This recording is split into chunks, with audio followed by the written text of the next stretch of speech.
Hello, ನಮಸ್ತೆ ಎಲ್ಲರಿಗೂ. ಇವತ್ತು Soujanya rape and murder case reinvestigation ಹಾಕಬೇಕು ಅಂತೇಳಿ ಸೌಜನ್ಯ ತಾಯಿ ಸುಪ್ರೀಂ ಕೋರ್ಟಿಗೆ ಫೈಲ್ ಮಾಡಿದ ಅರ್ಜಿ ನ್ಯಾಯಾಲಯದ ಬೆಂಚ್ ಮುಂದೆ ಬಂದಿದೆ. ಕೋರ್ಟ್ ಹಾಲ್ ನಂಬರ್ 12ರಲ್ಲಿ ಇವತ್ತು ಹಿಯರಿಂಗ್ ಆಯಿತು. ಈ ಹಿಯರಿಂಗ್ ಆದ ಸಂದರ್ಭದಲ್ಲಿ ಕೋರ್ಟ್ ಹಾಲ್ ನಂಬರ್ 12ರಲ್ಲಿ ಜಸ್ಟಿಸ್ ಸಂಜಯ್ ಕುಮಾರ್ ಮತ್ತು ಜಸ್ಟಿಸ್ ಕೆ ವಿನೋದ್ ಚಂದ್ರನ್ ಅವರ ಮುಂದೆ ನಡೆದಂಥ ಈ ವಾದ ವಿವಾದದಲ್ಲಿ ಕೋರ್ಟ್ ಇವತ್ತು CBIಗೆ ಮತ್ತು ರಾಜ್ಯ ಸರ್ಕಾರಕ್ಕೆ ನೋಟಿಸ್ ಮಾಡಿದೆ. ಅಂದರೆ ನೀವು 29ರಂದು ನೀವು ರಿಟರ್ನ್ ಏನಾದರೂ ಸ್ಟೇಟ್ಮೆಂಟ್ ಇದ್ದರೆ ಹಾಕಬೇಕು, ಇದಕ್ಕೆ ಉತ್ತರ ಕೊಡಬೇಕು ಅಂತ. ಈ ಕುಸುಮಾವತಿಯವರ ಪರವಾದ ವಕೀಲರು ಇವತ್ತು, ಅಂದರೆ ಇದರಲ್ಲಿ ಮೇಯ್ನಾಗಿ ಶೇಖರ್ ದೇವಸಿ ಅವರು ಮುತುವರ್ಜಿ ವಹಿಸಿಕೊಂಡು ಒಬ್ಬರು ಸೀನಿಯರ್ ಲಾಯರು ಈ ಕೇಸಲ್ಲಿ ಆರ್ಗ್ಯುಮೆಂಟ್ ಮಾಡಿದ್ದಾರೆ. ಇವತ್ತು ಸೀನಿಯರ್ ಲಾಯರ್ ಆರ್ಗ್ಯುಮೆಂಟ್ ಪ್ರಕಾರ ಇವತ್ತು ವೆಜಿನಲ್ ಸ್ವಾಬನ್ನು ಫಂಗಸ್ ಹಿಡಿದ ಮೇಲೆ ಕಲಿಸ್ಕೊಟ್ಟಿದ್ದಾರೆ ಅನ್ನುವಂಥ ಮೇಯ್ನ್ ಆರ್ಗ್ಯುಮೆಂಟ್ ಬಂತು. ಆಮೇಲೆ ಜಡ್ಜಿ ಕೂಡ ಇದರಲ್ಲಿ 3 ಪ್ರಪೋಸ್ಡ್ ಅಕ್ಯೂಸ್ಡ್ಗಳ ಹೆಸರು ನೀವು ಮೆನ್ಷನ್ ಮಾಡಿದ್ದೀರಲ್ಲ ಅಂತ ಹೇಳಿದರು. ಈ ಕೇಸು ಬಗ್ಗೆ ನ್ಯಾಯಾಲಯ ಕೂಡ ಭಾರಿ ಗಂಭೀರವಾಗಿ ಅಧ್ಯಯನ ಮಾಡಿ ಇವತ್ತಿನ ಈ ನಿರ್ಧಾರಕ್ಕೆ ಬಂದಿದೆ.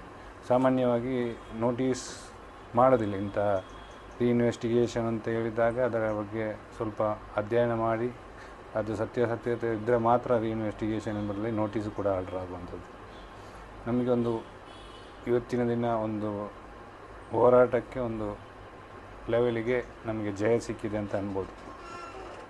ಇನ್ನು ಮುಂದಿನ ಏಪ್ರಿಲ್ 29ರಂದು ಫೈನಲ್ ಆರ್ಗ್ಯುಮೆಂಟ್ ಆಗ್ತದೆ. CBIನವರು ಏನು ಉತ್ತರ ಇದಕ್ಕೆ ಕೊಡ್ತಾರೆ, ಅಂದರೆ ಇನ್ವೆಸ್ಟಿಗೇಷನ್ ಲ್ಯಾಬ್ಸ್ ಏನಿದೆ, ಅಂದರೆ ಲೋವರ್ ಕೋರ್ಟು ಮಾಡಿರುವಂಥ ಅಬ್ಸರ್ವೇಷನ್, ಅಂದರೆ ಎಕ್ವಿಟಲ್ ಕಮಿಟಿ ಮಾಡಬೇಕು, ಗೋಲ್ಡನ್ ಅವರ್ಸಲ್ಲಿ ಏನು ಎವಿಡೆನ್ಸ್ ಡೆಸ್ಟ್ರಾಯ್ ಮಾಡಿದ್ದೀರಿ ಅಂತ ಲೋವರ್ ಕೋರ್ಟಲ್ಲಿ ಫೈಂಡಿಂಗ್ಸ್ ಏನಿದೆ ಆ ಫೈಂಡಿಂಗ್ಸನ್ನೇ ಹೈಕೋರ್ಟ್ ಕೂಡ ಎತ್ತಿ ಹಿಡಿದಿದೆ. ಈಗ ಅದರ ಮೇಲೆ CBIನವರು ಎಲ್ಲಿ ಕೂಡ ಮೇಲ್ಮನವಿ ಸಲ್ಲಿಸಲಿಲ್ಲ ಸುಪ್ರೀಂ ಕೋರ್ಟಿಗೆ. ಈ ಸೌಜನ್ಯ ಮರ್ಡರ್ ಕೇಸಲ್ಲಿ ಹೈಕೋರ್ಟಿಗೆ ಎಂಡ್ ಆಗಿದೆ, 2 ವರ್ಷ ಆಯಿತು. CBIನವರು ಯಾವುದೇ ಅಪೀಲ್ಗಳನ್ನು ಕೂಡ ಹಾಕಲಿಲ್ಲ. ಅಂದರೆ ಇದರಲ್ಲಿ CBIನವ್ರಿಗೆ ಸ್ಪಷ್ಟವಾಗಿದೆ, ಇದರಲ್ಲಿ ಅಧಿಕಾರಿಗಳು ತಪ್ಪು ಮಾಡಿದ್ದಾರೆ, ಇದರಲ್ಲಿ ಸಂತೋಷ್ ರಾವ್ ಅಲ್ಲ ಇನ್ಯಾರೋ ಬೇರೆಯವರು ಇದ್ದಾರೆ ಅನ್ನುವಂಥದ್ರ ಬಗ್ಗೆ ಸ್ಪಷ್ಟವಾಗಿರುವ ಕಾರಣಕ್ಕಾಗಿ CBIನವರು ಯಾವುದೇ ಅಪೀಲ್ಗಳನ್ನು ಕೂಡ ಮಾಡಲಿಲ್ಲ.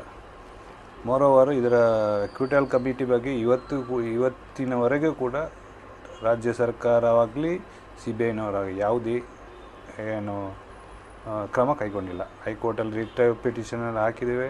ಆ ರಿಟ್ ಪಿಟಿಷನಲ್ಲಿ ಕೂಡ ಯಾವುದೇ ರೀತಿಯ ನಾವು ಇದನ್ನು ಮಾಡ್ತೇವೆ, ಒಬ್ಬರು ರಾಜ್ಯ ಸರ್ಕಾರ ಮಾಡಬೇಕು ಅಂತಾರೆ, ಇನ್ನೊಬ್ಬರು CBIನವರು ಮಾಡಬೇಕು ಅಂತಾರೆ. ಯಾವುದೇ ತಾರ್ಕಿಕ ಅಂತ್ಯಕ್ಕೆ ಬರಲಿಲ್ಲ. ಈಗ ಸುಪ್ರೀಂ ಕೋರ್ಟ್ನಲ್ಲಿ ಇದೆ, 29ಕ್ಕೆ ಯಾವ ರೀತಿಯ ನಿರ್ಧಾರ ಬರ್ತದೆ ಅಂತ ನಾವು ಕಾಯಬೇಕು. ಪ್ರಾಥಮಿಕ ಹಂತದ ಜಯ 100% ನಮಗೆ ಬಂದಿದೆ, ಹೋರಾಟಗಾರರಿಗೆ ಬಂದಿದೆ. ಈ ಮಹೇಶಣ್ಣನ 14 ವರ್ಷದ ಹೋರಾಟಕ್ಕೆ ಒಂದು ತಾತ್ಕಾಲಿಕವಾದ ಜಯ ಸಿಕ್ಕಿದೆ ಅಂತ ನಾವು ಹೇಳ್ಬೋದು.